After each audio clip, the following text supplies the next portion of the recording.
ध्यान से सुनना बच्चों। Chapter 8 quadrilateral exercise 8.2 question number 2। ABCD is a rhombus.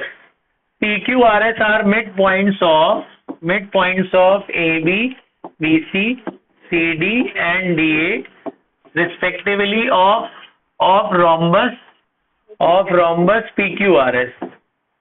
मतलब बाहर वाला rhombus है। आपको क्या प्रूव करना है कि जो अंदर वाली फिगर है, अंदर वाली फिगर कौन सी है? PQRS। आपको प्रूव करना है PQRS is a rectangle. PQRS क्या है? रेक्टेंगल। पता है ये दो क्वेश्चन है, मतलब एक मैं ये बता रहा हूँ, इसका ऑपोजिट भी एक क्वेश्चन है। बोर्ड के तो ध्यान, बाहर वाला रोम्बस है, अंदर वाला रेक्टेंगल प्रूव करना है। तो आप क्या करोगे, आधा क्वेश्चन तो वैसे ही करना है जैसे फर्स्ट किया था। पहले कंस्ट्रक्शन करोगे। कंस्ट्रक्शन आपको पता है कैसे करनी है, ये ज्वाइन कर देना है, ज्वाइन करना, इसमें दो ज्वाइन करना बेटा, इधर भी ज्वाइन करना, ठीक है। ध्यान से सुनना, बहुत अच्छा क्वेश्चन है। पहले आप आधा क्वेश्चन वही करो जो आपने फर्स्ट किया। क्या प्रूव किया? पहले आपने पैरेललोग्राम प्रूव किया ना। कैसे किया था बताओ? दो ट्रायंगल लिए थे। कौन कौन से ट्रायंगल लिए थे? In triangle ABC this is parallel to this. कौन किसके पैरेलल है? PQ is parallel to AC and PQ is half of AC by mid point theorem. फिर ऊपर वाला ट्रायंगल लिया। ऊपर वाला ट्रायंगल कौन सा है? ADC। कौन किसके पैरेलल, कौन किसके हाफ के equal? RS is parallel to AC, RS is parallel to AC and RS is half of AC। यहाँ लिख लोगे क्या लिखना है? अब उसके बाद लिख दोगे कि भैया ये जो है आपका PQ is parallel to RS and PQ is equal to RS, therefore PQRS is a parallelogram। यहां तक किया था ना फर्स्ट क्वेश्चन। अब पैरेललोग्राम और रेक्टेंगल में क्या फर्क होता है? रेक्टेंगल में 90 डिग्री होता है। रेक्टेंगल में सारे एंगल 90-90 होते हैं। तो आपको इसे 90 प्रूव करना है। बस एक एंगल कर दो, बाकी सारे प्रूफ हो जाएंगे। समझिए क्या प्रूफ करना है? 90। देखो ध्यान से, मैं आपको एक छोटा सा तरीका बताता हूं। इसका नाम दे दो M, इसका नाम दे दो N। दिख रहा है? ये छोटी सी फिगर दिख रही है? अगर ये पूरी लाइन इस पूरी लाइन के पैरेलल है तो छोटा टुकड़ा भी तो पैरेलल हुआ। कौन सा टुकड़ा? NO किसके पैरेलल हुआ? PM के। NO parallel to PM। और ये जो MO है ये भी तो पैरेलल हुआ ना NP के। MO is parallel to NP, है ना। ये छोटे वाले में ऑपोजिट साइड जब पैरेलल हो गई, ये छोटे से क्वाड्रिलेटरल में ये इसके पैरेलल, ये इसके पैरेलल, तो ये पैरेललोग्राम नहीं बन गया छोटा सा? कौन पैरेललोग्राम बना? PMON। therefore PMON is a parallelogram, reason opposite sides are parallel। Parallel proof हो जाती तो भी तो पैरेललोग्राम प्रूफ हो जाता है ना। यहाँ तो ठीक है। हमें तो 90 प्रूफ करना है, मैंने तो पैरेललोग्राम प्रूफ कर दिया। हमें बाहर वाले को क्या प्रूफ करना था? रेक्टेंगल। रेक्टेंगल के लिए सारे एंगल कितने एंगल आने चाहिए? 90। पैरेललोग्राम प्रूफ हो ही चुका है, बस 90 प्रूफ कर दो कि रेक्टेंगल हो जाएगा। तो बेटा एक प्रॉपर्टी आपको बताई थी कि रोम्बस के जो डायगोनल्स होते हैं वो कितने डिग्री पे बाइसेक्ट करते हैं? तो रोम्बस के जो डायगोनल है वो कितने एंगल पे काटेंगे? 90।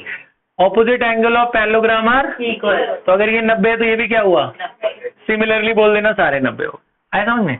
तो बोल देना therefore angle O equal to angle P, angle this NOM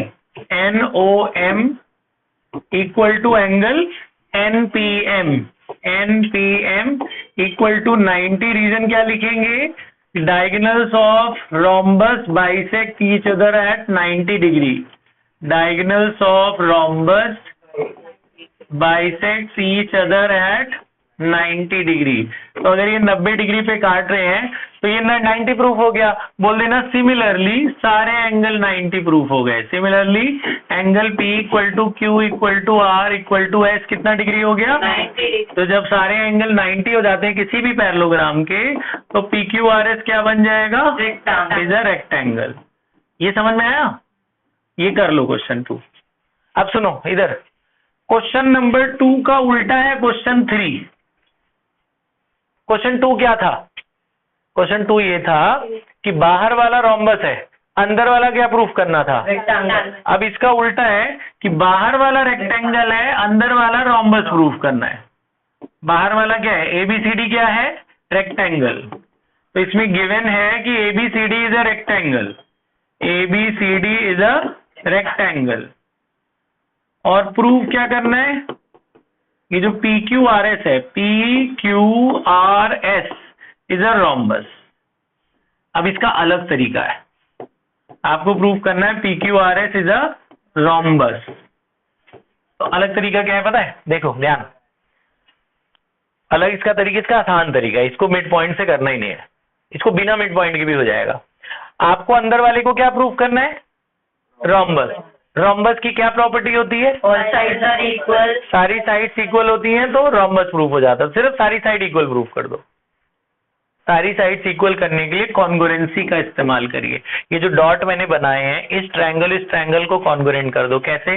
ये एंगल 90-90 होते हैं रेक्टेंगल में, ये मिड पॉइंट है तो आधी आधी साइड इक्वल हो गई, दो चीज इक्वल हो गई। तीसरी, पूरी लेंथ के बराबर होगी। ये पूरी लेंथ है ना, length of the rectangle equals to its length, तो आधी लेंथ भी तो बराबर होगी ना। जब पूरी लेंथ इक्वल तो हाफ लेंथ भी इक्वल। आ रही बात समझ में? बात समझ में आई? So this equal to this, 90-90 equal 2, और एक ये half of this equal to half. ये मिड पॉइंट है तो आधा आधा इक्वल हो गई। तो भाई एस ए एस, ये ट्रायंगल कॉन्ग्रुएंट हो गए। जब ये कॉन्ग्रुएंट हो गए तो पी क्यू किसके बराबर हो गया? आर क्यू के। कैसे? सीपीसीटी से। एक करना है बस कॉन्ग्रुएंट, सिर्फ ये दोनों ट्रायंगल। सिमिलर, देखो ये साइड इस साइड की इक्वल हो गई, ऐसे ये दोनों भी कॉन्ग्रुएंट हो जाएंगे। बोलना सिमिलरली ये भी कॉन्ग्रुएंट, तो फिर ये साइड भी इस साइड की इक्वल हो जाएगी। इस साइड को x मान लेना, तो ये भी क्या हो जाएगी? x। जब ये दोनों ट्रायंगल कॉन्ग्रुएंट होंगे सिमिलरली, बोलना तो ये साइड भी इक्वल हो गई, तो ये भी क्या बन गया? x। ऐसे ये दोनों भी कॉन्ग्रुएंट हो जाएंगे तो ये भी क्या हो गया? सारी साइड कितनी हो गई? x x x x। If all sides are equal then this becomes a rhombus. ऐसे समझ में क्या करना? सिर्फ ये दोनों कॉन्ग्रुएंट करने बस। जैसे कॉन्ग्रुएंट करोगे ऐसे ऐसे, बोलना सीपीसीटी से ये बराबर इसके हो गया है। ठीक है? कैसे हुआ कॉन्ग्रुएंट? पहले ये 90-90 इक्वल, दूसरा बोलना ये पूरी लेंथ इक्वल है तो आधी आधी लेंथ भी इक्वल होगी। आधी आधी क्यों? क्योंकि मिड पॉइंट्स है। ऐसे ये हाफ भी इक्वल होंगे, तो एस ए एस से ये ट्रायंगल कॉन्ग्रुएंट हो गया। जब ये दोनों ट्रायंगल कॉन्ग्रुएंट, तो P Q is equal to क्या हो गया? क्यू आर के। ठीक है? इनको x x मान लेना। बोलना सिमिलरली ये दोनों भी कॉन्ग्रुएंट, तो ये दोनों भी इक्वल। बोलना सिमिलरली ये भी कॉन्ग्रुएंट, तो ये भी इक्वल। एक कॉन्ग्रुएंट करना, बाकी सब में सिमिलरली लिख देना। फिर बोलना चारों साइड इक्वल हो गई क्योंकि वो सब x x x हो गया। If all sides of a quadrilateral are equal then this becomes a rhombus. ठीक है? ये दोनों कर लो, सेकंड और थर्ड। पॉज कर दे बेटा।